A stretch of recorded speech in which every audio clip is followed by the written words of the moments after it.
ፖይራዛውንም ቢሆን ፖሊስ እንደሆነና በሚስጥርና ባህሪን እየሰለላቸው እንዳለ በድንገት የልጁ እናት የሲናን እናት የሆነችው የፖይራዝ የቀድሞ ባለቤት ቤጉም አውቃበታለች። እሷ እንዳወቀች ምንም የሚያውቀው ነገር የለም። እሱ አሸጉልም አታውቅም።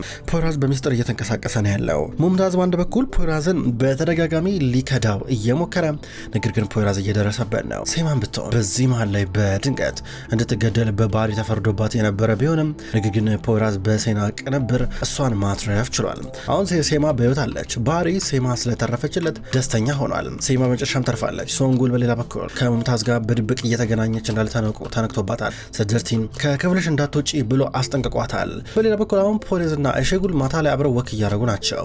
የዛሬ ስራቸው አልቋል። በቀጥታ ወደ ቤት ተያይዘው ቀስ እያሉ ወክ እያደረጉ ነበረ። በሌላ በኩል ደግሞ የእሱ ልጅ በቀጥታ ወደ ፖይራዝ እየደወለለን ነው። ሲናን ወደ ፖይራዝ ሲደውል የሲናን እናት ቤጉም ደግሞ በሚስጥር ወደ አልኮል ሱሷ ተመልሳለች።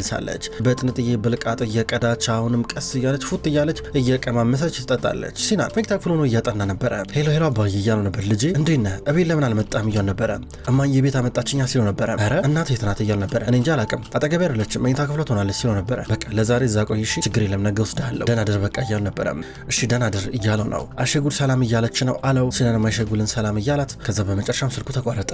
ቤጉማውንም ቢሆን የደበቀችውን መጠጥ እየጠጣች ነው። ድንገት በር ተንኳኳ። ቶሎ ብላ መጠጡን ከደነችና ትራሷ ስር ከተተችው። ድንገት እናቷ መጣች። ልጄ ምን እያረግሽ ነው ያለሽው አለቻት። ምንም እማዬ ዝም ብዬ ጋደም ብዬ አለቻት። እሺ ጥሩ ጋደም በይ ብላት እየወጣች ነበረ። በአሁኑ ደግሞ ቤጉም ሲጠጣ በጣም በጥንቃቄ መንገድ ነው። አሁንም እናቷ ከወጣች በኋላ ፉት ብላ ትጠጣለች። በሌላ በኩል ሰፈር እንደ ሴማ አብረው ራት እየበሉ ናቸው ማታ ላይ። ከዛ በኋላ ብዙ ነገሮችን መነጋገር ጀመሩ። አባዬን ይቅር በይ እያለ ነበር። ይቅር አላልኩትም እስካሁን ድረስ ይቅር ልለውም አልችልም ያደረገውን ነገር እያለችው ነበረ። አውቃለሁ ግን ሴማውንም ቢሆን መርሳት የሌለብሽ አባዬ አንቺን ለብዙ ጊዜያቶች አልተንከባክቦሻል እያለ ነበረ። አንተ እንደዚህ ነገር ሊገባ አይችልም፣ ቶ በቃ አታናግረኝ፣ ዝም ብለህ ብላ ጠጣ ስትሮ ነበረ። አይሸጉልና ፖይራዝ በመጨረሻ ቤት ጋር ደረሱ። በድንገት የጎረቤታቸው ልጅ ጊታር ይዞ ነበረ። ከዛ ጊታር አለማምደኝ ብሎ ሰጠው። ፖይራዝ ነገ ጀምሮ አለማምድሃለሁ ብሎ ጊታሩን ተቀበለ። ከዛ ወደ ውስጥ ከአይሸጉል ጋር ተያይዘው እየገቡ ነበረ። ሴማና ሰፈር በልተው ጨርሰው መጠጣት ጀመሩ። ሁለቱ ሞቅ እያላቸው ነበረ። ሴማ አታክዥ እንጂ ሴማ በግልጽ እየነገርኩሽ ነው፣ ስለኛ ግን ምንድነው የምታስቢው አላት። እኛ አለችው። ዝም ብሎ ያያን ነበረ። መቼ ነው ደግሞ አብረን ይሆን ነው? አንተ ምን ሆነ? አንዳንድ ጊዜ ግራ ይገባሃል። ግራ እኮ ነው የምታጋባኝ አለችው። እየነገርኩሽ ነው፣ ከኔ የበለጠ ልሸሽ ትችያለሽ፣ በጣም ብዙ ነገር ልታረጊ ትችያለሽ፣ 100,000 ዓመት እንኳን ለምን አትርቅኝም? ነገር ግን እከተልሻለሁ። አንድን ሰው ካፈቀርሽው የገባበት ገብተሽ ታገኘዋለሽ። እኔም በራሴ መንገድ እጓዛለሁ። እሺ በጭራሽ አታመልጭኝም እያለ ነበረ። የቀረበላትን እየጠጣሽ ነበር። አላቅም ሰፈር አላቅም፣ ከዚህ በኋላ ምን እንደሚሆን እኔ እንጃ ምን ከዚህ በኋላ ምን እንደሚወሰን ራሱ አላቅም፣ እንዴት እንደምንቀሳቀስ ማላቅም ስትሮ ነበረ። እኔ ያጠፋው ጥፋት ካለ ንገረኝ እናስተካክላለሁ፣ ምን ችግር አለው? ችግር የለውም እኮ ማለት ምናልባት ያልተማርኩ ሰው ሆኖ እችላለሁ፣ ካንቺ አንጻር ዘመናዊ ወንድ ላልሆን እችላለሁ ምናምን፣ ነገር ግን እመኚኝ በቃ ልብ አለኝ፣ ይሄ ልቤ ይፈልግሻል፣ ገባሽ አይደለም? ይሄ ልቤ በቃ በብዙ መንገድ ያስብሻል፣ ለዛ ነው እያለ ነበረ። ግራ ገባት። ለሱ እንኳን ጥርጣሬ የለኝም፣ ብቻ ትንሽ ጊዜ ስጠኝ አለችው። እጁን እየያዘችው ነበረ። ትንሽ ጊዜ ስጠኝ እነግርሃለሁ ከዛም በኋላ እያለችው ነበረ። ሴማ ምንም ሰጥሽ ትንሽ ጊዜ የለም፣ ዛሬ ነው ማወቅ ፈልገው እያለ ነበረ። ምን ላድርግ እንግዲህ በቃ እንውጣ አለችው። ሂሳብ ከፍለው ሊወጡ ናቸው። ባህሪ በሌላ በኩል ሰደርቲን እያፋጠጠው ነበር። ለምን ዶክተሩን የገደላችሁት አለው። እኔ እንጃ በቃ የሶንጉል ፎቶ ነበረው እና ተበሳጨው፣ ተናደርኩኝ። ድንገት እኮ ነበር የሆነ አባዬ ልገለው ፈልጌ አልነበረም፣ እንዲህ ስመታው ምናምን ወደቀ ጸጥ አለብኝ እያለ ነበር። ሰደርቲን ለምሮ ችግር ውስጥ መገባው ግን አንተ ልጅ ለምሮ ከስተተ የማትማረው እኔ በጣም ብዙ ጊዜ ላስተካክል ሞክራለሁ እኮ ልጄ ሲለው ነበር። ልጄ እኔማ ልጅ ነኝ አለው። ማለት እያለ ነበረ። ልጄ ብትለኝም ወደኛ ታቅም አለው። ሰደርቲ ምድሮ የምታወራው ሲለው ነበረ። አውቃለሁ እኔ በጣም እንደማስከፋ እኔም በመውለድህ እንደምትጸጸት አውቃለሁ እያለ ነበረ። ልጄ ምን እያልክ ነው ያለው ሰደርቲን እያለ ነበረ። ሰደርቲን እዚህ ጋር ልታየኝ እንደማትፈልግ አውቃለሁ፣ በቃ ምንም ችግር የለም ብሎት ይወጣል። ባህሪ ከዛ ማሰብ ጀመረ። ምን ሆኖ ነው ግን እነዚህ ልጆች እያለ ያስባል። በሌላ በኩል ፖይራዝና ሸጉል በበረንዳ ጋር ተቀምጠዋል። ከዛ በኋላ ጊታሩን ይዘው ትንሽ ለስለስ ያለ ሙዚቃ ልጫወትልሽ አላትና ደስ የሚል ሙዚቃ ልጫወትላል ነው መጀመሪያ ግን ሳሚ አላት። ከሳመችው በኋላ እሱም መስፈን ጀመረ። እያስገረማን ነበረ። ደስ በሚለው ቀዝቀዝ ባለው ድምፁ እየተጫወተ በጊታሩ። ሁሉም ሰው ረጃጅም ምሽት ዛሬ እየተከዘ ያሳልፋል። ሴማና ሰፈር ሞቅ ብላቸዋል። ሴማውን የሰፈር ትከሻ ላይ ጋደም ብላ እያሰበች ናት የምትገኘው። በአንድ በኩል ዙልፊካርም ቢሆን ጅግደምን እያሰበ ነው ያለው። ዙልፊካር የጅግደም አባት እንዳስደበደበው እሱም ባለፈው ካወቀ በኋላ ጅግደምን ለመሸሽና ለመተው አስቧል። በሌላ በኩል ቤጉም ብትሆን ከልጇ አጠገብ ናት ያለችው። ሲናን እንቅልፍ አስተኝተው አጠገቡ ደግሞ ጋደም ብላለች። ፖይራዛውንም ቢሆን እየዘፈነ ነው። በሌላ በኩል ሶንጉልም ብትሆን ከዶክተር ያረገዘችው ልጅ ከሞተው ከዶክተር ፊክሪ ያረገዘችው ልጅ በእጇ ሆዷን አካባቢ ያዝ እያደረገች ሰደርቲን ዞር ብላ ጀርባውን ሰጥቷታል ያስባል። ባህሪም እንደዚሁ እየተከዘ ነው ያለው። እንዲህ እያሉ ረጃጅም ምሽት ሁሉም እያሳለፉ ናቸው ያሉት። በጠዋቱ ቤጉ ወደ ኪችን መታ ጁስ እየፈጨች ነው። ሲናን ደግሞ አጠገቧ ነበረ። እናትና አባቷ ደግሞ ከኪችኑ በራፍ ጋር ነው ያሉት። የሚያወሩትን ነገር ይሰማሉ። ከዛ በኋላ እዚህ ጋር መቼ ነው ግን የምትወስጂኝ አባቴ ጋር እያለ ነበር። እዚህ ጋር ሲናን ልጅ እዚህ ብትቆይ አይሻልም ትሏለች። እዚህ ጋር እናትና አባቷ ደግሞ ወይኔ ልጅ ፖይራዝ ጋር ከሄደ በጣም ነው የማዝንለት ያስፈራል እያል ነበረ። እናቷ ደግሞ ምንም አያስፈራም ተረጋጋ ስትል ነበረ። እሷ ጁሷን ከፈጨች በኋላ ቤጎ በቃ አብረን እንወጣለን እያለችው ጁሱን ይዛ ወደ ሜታ ክፍሏ መጣች። ከዛ በኋላ አንዳንድ አልኮሎችን ቀመማ ጁስ ውስጥ ጨመረችበትና እየጠጣች ነበረ። የአልኮል ፍቅሯ የሌለ ነበረ። እዚህ ጋር እየጠጣች ከዛ በኋላ ነገር አላት። ወደ ፖይራዝ እየደወለች ነው። ፖይራዝ ደግሞ ለአይሸጉል መጣውኝ አንድ ጊዜ ብላት ዳቦ ጣፋጮች ምናምን ሊገዛ ዳቦ ቤት መጣ። ቤጉም ደወለችለት። ስልኩን እያነሳ ነበር። ሄሎ እየሰሙነት እንደምን አድርግ አለችው። እንደምን አድርሽ ይላታል። ሲና እንዴት ነው አላት። ደህና ነው ደህና ስለጠየቀኝ አመሰግናለሁ እያለችው ነበር። ቤጉ አሁን ደህና ነሽ አይደለ? ደህና እንደሆንሽ አውቃለሁ። እባክሽ ከዚህ በኋላ እንዳጠጭ እያለ ነበረ። እየሰማሽ ነው እንዳጠጭ እያለ ነበር። ስለ ሲናን አስብ ስለኔ ችግር የለም አለችው። እባክሽ ቤጉ ይኸውልሽ ስለ ፈጣሪ ስልሽ ተረጋጊ ከራስሽ ጋር ያለ ነበረ። እኔ እንኳን የሆነ ነገር ልፈልግ ነበረ የደወልኩለት ከአይሸጉል መደበቀው ነገር አለ ያለችው። ምሮ የምታወሪው ይላታል። አላቅም ምናልባት መጽሐፎች ውስጥ የሆነ የደበቀው ወረቀት አለ። አንተ ግን አሁንም ቢሆን ፖሊስ ነህ እንዴ? አሁንም ቢሆን ባህሪ ኦማንን ለመሰለል ብለህ በሰርጉ ገብነት የገባ ፖሊስ ነህ እንዴ አለችው። ቤጉ እባክሽ አዛባርቂ ምሮ የምታወሪው ምን እያወራሽ እንዳለ አላቅም እያላን ነበረ። ምንድነው የምትይኝ እያለ ነበረ። አላቅም እኔ ያየሁትን ነገር ነው የምነግርህ፣ ነገር ግን አይሸጉል እንዳታየው ተጠንቀቅሽ ለራስ ነው አለችው። እየሮጠ ነበር እዚህ ጋር ፖይራዝ እየሮጠ ወደ ቤት እየመጣ ነው። አይሸጉል ቤት ውስጥ ናት። መጽሐፎቹ ተደርድረው ከላይ ናቸው። አይሸጉል መጽሐፎቹን አንስታ ልታስተካከል ወይም በነበረው በመጽሐፍ ሼልፍ ላይ ልደረድራቸው ነበር አንስታ። ፖይራዝ እየሮጠ ነው። ጊታር ይዛ ነበር አስቀመጠችና መጽሐፉን እየደረደረች ያለ መጽሐፍ ውስጥ የሆነ ወረቀት ተጣጥፎ ተቀምጦ አየች። ከዛም በኋላ ወረቀቱን ከፈተችው። እየከፈተችው እዚህ ጋር ፖይራዝ እየሮጠ ነበረ። በህንጻው በደረጃ ወጣ። እየሮጠ በሩን ከፍቶ መጣ። አይሸጉል ግን ወረቀቱን አንብበዋለች። ከዛ እዚህ ጋር ፖይራዝ ደረሰና ከኋላ እየቆመ ነበረ። አይሸጉል እያለ ነበረ። ዞራለችና ምንድኔ ስትለው ነበረ። ግራ ገባው። ምኑ እያለ ነበር። ምንድኔ እስኪ ተመልከት በእውነት ነው የሆነ ማይን ነበረብኝ ያለችው ነበረ። እስኪ አምጪው ምንድነው እያለ ነበር። አልሰጠም በእርግጠኝነት የሆነ ነገር ልትለኛል ማለት አለበት በዚህ ጉዳይ ስትለው ነበረ። ንገረኝ አለችው። ደንግጧል። በላ ተናገር ምንድነው ሚስጥር ስትለው ነበረ። ወረቀቱ ላይ በእስክሪብቶ ሚስጥርን አውቃለሁ የሚል ጽሑፍ ነበር የተጻፈው። ፖይራዝ ሳይው ደነገጠ። ቤጉም ከዚህ በኋላ በነስ ስጋው የምትጮትበት ይመስላል። ዝም ብሎ ነው እያለ ነበር። አይደለም የሆነ ነገር ደብቀኛል እሷ የምታውቀው እኔ ማላውቀው አልነግረኝም አለችው። ኧረ አይሸጉል ምንም የለም እያለ ነበረ። በል እንግዲህ ቁርስና ራስ ብለው አለችው።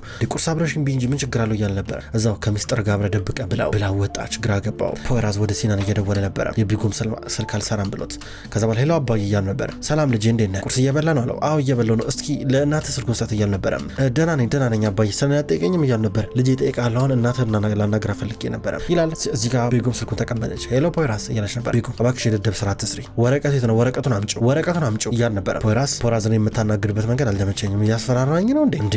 ምን ማለት ነው? እኔ ያልኩህን ነገር መች እስካሁን ድረስ አስተዋልክ እያለችው ነበር። ቤጉም አታሳብጅኝ እባክሽ፣ አታበሳጭኝ፣ ልቤን አትስበሪው እባክሽ እያለ ነበረ። ይሄ ባህሪ አንተን አይመጥንም፣ ምሮ ከኔ የሚፈልገው አለችው። እኔና አንቺ ተገናኝተን እንደሰለጠነ ሰው እናውራ አላት። እሺ አለችው። ሊገናኙ ያለ ይመስላል። በሌላ በኩል ሰድርቲም በድንገት ወደ ሜታ ክፍል እየመጣ ነው። ሶንጉል በሩን እየደበደበችን አስወጣኝ ብለው አላስወጣሽም እያለ ነው። ሰድርቲ በሶንጉል ነገር ተናዶባታል። ደግሞ ሊያምናትም እጅግ በጣም እየቸገረው ነበር። እንዲያስወጣኝ እንጂ አንተ አብዳል እንዴ? ሽንት ቤት መሄድ እፈልጋለሁ፣ እርጉዝ እኮ ነኝ እያለ ነበር። ለምሮ ሙምታዝ ነገኝሹ ለምን ሲባል እያለ ነበር። በቃ ምንም እያስፈራራኝ ነበር አለችው። የሴማን ኮምፒውተር ውስጥ የነበረውን ዶክመንት አንቺ ነሽ የሰጠሽው እያለ ነበር። ሰዳርቴን እሱን በምን ላቅ እችላለሁ? እኔ አላውቀው ነገር የለም እያለችው ነበር። ለምን አገኘሽው አላት። በቃ እንደገደላችሁ ዶክተሩን አውቃለሁ ምናምን ነገር ሲለኝ ምንድነው ሰው የያዘው ማስረጃ ምናምን ብዬ ላየው ነበር ሄድኩት አለች። ሽጉጥ ታዲያ ለምን ያሽ ሽጉጥ ምን ያደርግልሻል እያለ ነበር። በምን አውቃለሁ እርግጠኛ ለመሆን ነው ታዲያ በቃ እኔ ለሚፈጠረው ነገር በኋላ ላለመፍራት ብዬ ነው ሪስክ ላለመውሰድ ነው አለችው። ኧረ ተይ ግን ተይ እያለ ነበር። ሰዳርቴን ስማ አሁን እዚህ ጋር ባባባሪ ያለ ነገር አለ አለችው።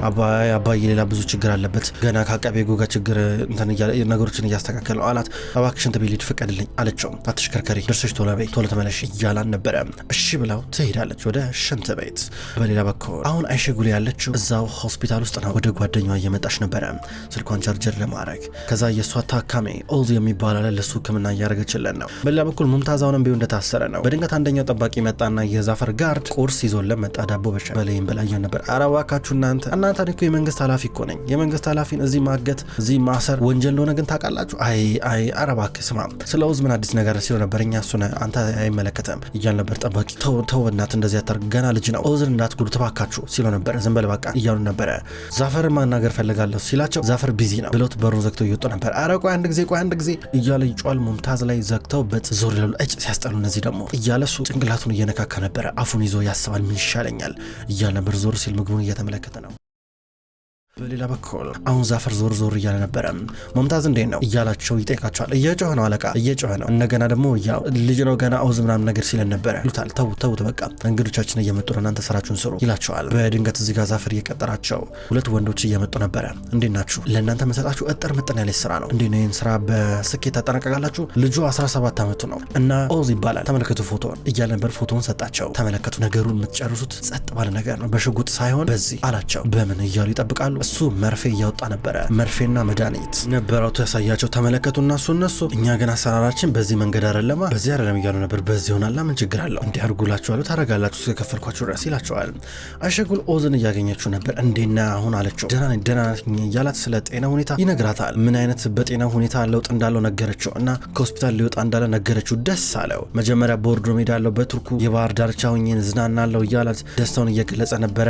ሄዶ እያቀፋን ነበር። ጎበዝ ትለዋለች። በሌላ በኩል ፖይራዝ ደግሞ የሞትና የህይወት ጉዳይ ሆነበት። አሁን ቤጉምን እያገኛን ነበረ። ትምህርት ቤት በረጋ ተገናኘው። ሲናን አንተ ትምህርት ቤት ሄድን እናተን አናግራታለህ ሲሉ ነበረ። ቤጉም ግርም ብላት እየሳቀች ታየዋለች። አባዬ አስመኝም እንዴ ዛሬ ምንድነው አልናፈኩም እንዴ እያል ነበረ። ይህን ልጅ ትናፍቀኛለህ፣ መጀመሪያ ግን እናተን ማናገር አለብኝ እሺ ቻው ብሎ ግንባሩን ሳመው። ሲናን እየሮጠ ይሄዳል። ስሜቴ ይሆናል ምን ሆነሃል አንተ ስሜቴ ሆንክ ትመስላለህ አለችው። ቤጉ ቀሉን አቆሚ ቀለልሽ ባንቺ ቤት እያላን ነበረ። አራኔ እየቀለልኩኝ አይደለም ስትለው ነበር። ቀደም እንደሰጠኝ ፓራላይዝ ነበር የሆንኩት ሰውነት ሁሉ መንቀሳቀስ ነበር ያቃተው። በይ እንግዲህ ምን እያሰብሽ ነው ያለሽው እያለን ነበር። ምን አስባለሁ ምንም ትለዋለች። ወረቀቱን አምጪ በእናትሽ ለኔም ለሲናንም ችግር አትፍጠሪብኝ እያለን ነበረ። ምንድነው የምትፈልጊ እያለን ነበረ። ጥሩ ነው የምልህ ነገር ታደርጋለህ አለችው። ስማ አባቴን ማስፈራራትን ታቆማለህ እሺ አባቴን ማጥመድን አቁም እያለች ነበር። ቤጉም እኔ አባትሽን አላስፈራራሁትም ምን ሆነሻል? አባትሽ እኮ እንደውም ችግር ውስጥ የከተተኝ እንደውም እኔ ለአባትሽ ምህረት ነው ያሳየሁት እያለ ነበር። ተረጋጋ ፖይራዝ ተረጋጋ። እንዲህ ገና ምኑ ተነካና አልጨረስኩም እኮ ስትለው ነበረ። እንዲህ ቤጉም ቆይ አንዴ ይሄ ቀልድ አይደለም ስሚኝ ምንም ያስቅ ነገር የለም ይሄ ወረቀት ማለት የህይወቴ ዋስትና ነው ገባሻ? ይሄን ወረቀት ፈልጓለሁ ስትለው ነበረ። እና አሁን አንተ ግዳጅ ላይ ነው የምትለው? አረ ወንድ ነገር የምር አይሸጉል ግን ስለዚህ ጉዳይ ታውቃለች አታውቅም አይደለ? የአባቷን ቢዝነስ እንትን እየሰለልክ እንዳለ አታውቅማ ስትለው ነበር። አይሸጉል ለዚህ ጉዳይ ጣልቃ መግባት የለባትም አንቺን ብትሆኝ አያገባሽ እሺ በቃ ምን ሆነሻል? ቆይ አንቺ እንደዚህ ብለምሮ በዚህ ነገር የተጠመድሽው ለምንድን ነው እያል ነበር። አንተ ራስህ ቆይ ምንድን ነው እንደዚህ በዚህ ጉዳይ የተጠመድከው? ቆይ ራስህ አስረዳኝ እስቲ እያለች በፍቅር አይን ተመለከተዋለች። ተናደደ። ቤጉም ልታጠምዱ ነው? ወይኔ እሺ ሌላስ ምሮ ፈልጉ እያለ ነበረ። አይሸጉል ከልጄ ሲናን ተረቃለች እያለችው ነበር። ግራ ገብቶ ተመለከታት። እንደገና ደግሞ ከዚህ በኋላ እሷን ማየት ላያት አልፈልግም ጨርሶ ላያት አልፈልግም አለችው። ምንድነው ስሜት የማያስ ነገር የምታወሪው እያለ ነበር። በቃ እንደዚህ ፈለኩኝ ከፈለኩስ ስትሎ ነበረ። ይሄ ቀልድ እኮ አይደለም እያለ ነበር። እኮ እኔም እየቀለድኩኝ እኮ አይደለም ትላለች። ፖይራዝ ተማረረ። ወረቀቱን አምጪው እያለ ነበረ። አልሰጥህም አለችው። የምልህን ነገር ታደርጋለህ ከዛ ሰጣለሁ እያለችው ነበረ። ፖይራዝ ተከራከራት ምንም አቅም የለውም ተጨናነቀ። ምንም ማድረግ አይችልም ከመሄድ ውጭ። በሌላ በኩል ዙልፊካር እና ዘፈር አሁን ከዚህ ቀደም የሴማ አባት እንዴት እንደተገደለ እየነገራትን ሰውዬ አገኙት። ከዛ በኋላ ስለ አባቷ የምታውቀው ነገር አለ ወይ ነገርን ብለው ለጠየቁት። በጣም ብዙ የሚያስገርም ነገር ነገራቸው። የሴማ አባት ከሚባለው በላይ መጥፎ ሰው ነበር። የተገደለበት ምክንያት ይሄ ነው ብሎ ነገራቸው። በሌላ በኩል አሁን ጅግደም ዙልፊካርን ብደውለት ልታገኙ አልቻለችም። የእሱን ወንድም አገኘችውና ሚስጥሩን ነገራት። አሁን ወደ አባቷ መጣችና ዙልፊካርን እንዳስደበደብኮ ገብቶኛል አለችው። ማፊያ ነው ታዲያ ማፊያ ስለሆነ ይገባዋል እያላ ነበረ። የፈለገ ነገር ቢሆንስ እያለች ከአባቷ ጋር ተጣላች። አባቷ በጥፊ መታት። እንደውም እሱ ጋር ሄዳለሁ ስትል ነበር። ከአባቷ ጋር ከቤተሰቧ ጋር ተጣላች። ቤተሰቧ ለእሷ በጣም ይጨነቃሉ። በተለይ ደግሞ አባቷ ጎበዝ አርቲስት የፊልም አክተር እንድትሆን ነው የሚፈልጉት። አሁንም የፊልም አክተር ናት፣ ግን ደግሞ ከዙልፊካር ጋር በምንም አይነት መንገድ እንድትጣመር አይፈልጉም። በሌላ በኩል ሙምታዝ አሁንም ቢሆን በር እየደበደበ ነው ያለው። በእጁ ጠርሙስ ይዘዋል። ጠርሙስ ይዞ ሽንት ቤት መሄድ እፈልጋለሁ ብሎ እየጮኸ ነው ያለው። ሽንት ቤት ላሳይ ብሎ እየወሰደ እያለ አንደኛው ጋርድ መጥቶ ድንገት ሙምታዝ ጠርሙሱን አንገቱ ላይ ሳክቶ አስፈራሮና ሽጉጡን ተቀበለው። ስልክህን አምጣ ብሎ ተቀበለውና በግዴታ ደወለ ወደ ፖይራዝ። ያን ልጅ ኦዝን ሊገሉት ነው ክሊኒክ አሁኑ ሂድ እያለው ነበር። የአይሸጉል የምትሰራበት ክሊኒክ ሂድ አለው። እዚጋ ሙምታዝ እንዲያለ ሲናገር አንዱ መጥቶ በሰደፉ መታው። ሙምታዝ ወደቀ። እነዚህ በዘፈር የተላኩት ሰዎች መጡ ክሊኒክ። አንደኛው በቀጥታ ወደ አይሸጉል ወደምታከምበት ክፍል እየገባ ነበረ። አይሸጉል ደግሞ ለኦዝ መድኃኒቱን በመርፌ ሰጥተው ገና መውጣቷ። ከዛ በኋላ ሁለቱም እዚጋ ተበታትነው ነበር። በቀጥታ ወደ ውስጥ እያመሩ እየገቡ ናቸው። ሴማ በሌላ በኩል ቤት ውስጥ ናት። በድንገት ዙልፊካር እና ሰፈር መጡ ከዛ ሰውዬ ጋር። ከዛም በኋላ ሰውየው ተናገር ስለኝ የነገርከንን ነገር አሉት። እሱም አንድ ብሎ መናገር ጀመረ። አባትሽ ያው ትንሽ ያለው ባህሪ ጥሩ አልነበረ ማለት ከእናትሽ ጋር በጣም ይፋቀር ነበር ምናምን፣ ነገር ግን አንቺ እናትሽ ከተወለዳችሁ በኋላ ህፃን ሴቶችን እየመረጠ እንትን ይላቸው ነበር አላት። እንትን ማለት ትሏለች። እንትን ያው እያለ ዳርዳር አንተ በግልጽ ተናገር እንጂ ትለው ነበረ። ማለት ይጠጋቸው ነበር። ለሱ እድሜ ልዩነት ችግር አልነበረበትም። በዚህ ምክንያት እህትሽ ራሷን ወዲያው አጠፋች። እናትሽን ብትሆን ከባድ ሁኔታ ውስጥ ገብታ ነበረ። በዚህ ምክንያት ነበር በቃ ይህን ነገር ሲያቅ ባባ ባህሪ አልቻለም እያለ ነገራት። ከዛ በኋላ ሰውየው ከሄደ በኋላ ሴማ እጅግ በጣም ተማረች። ልቧ ተሰበረ። ሰፈር እዚህ ጋር እሷን ማባበል አለበት። አይዞሽ እያለ ያባብላታል። ሴማ ራሷን ጠላች። ናቸው። ክቡራን ተመልካቾች እንኳን ወደ ቅመም ስቶሪ ዩቲዩብ ቻናል በሰላም መጣችሁ። ዛሬ ለልጄ የሚሰኘውን ድራማ ተመልክተናል። ሁሉ ተመልካቾች ለልጄ የሚሰኘው ድራማ አንዳንድ ተመልካቾች በኮሜንታችሁ በጠይቃችሁ መሰረት በዚህ መንገድ ይዤላችሁ መጥቻለሁ። ይሄ ቪዲዮ ለሌሎች በደንብ እንዲደርስ ክቡራን ተመልካቾች ላይክ እና ኮሜንት እንድታደርጉ በትህትና የምጠይቅ ይሆናል። ቅመም ስቶሪ የዩቲዩብ ቻናል ለልጄን ድራማ በቀን በተለመደው ሰዓት ወደ እናንተ ያደርሳል። ክቡራን ተመልካቾች የታመሙ አበቦች እንዲሁም ወላፈን የሚሰኙ ምርጥ ድራማዎች ወደ እናንተ መድረሳቸውን ይቀጥላሉ። በቀጣይ በአዲስ ቪዲዮ የምንገናኝ ይሆናል። እስከዛው ድረስ ግን በያላችሁበት ደህና ቆዩልኝ።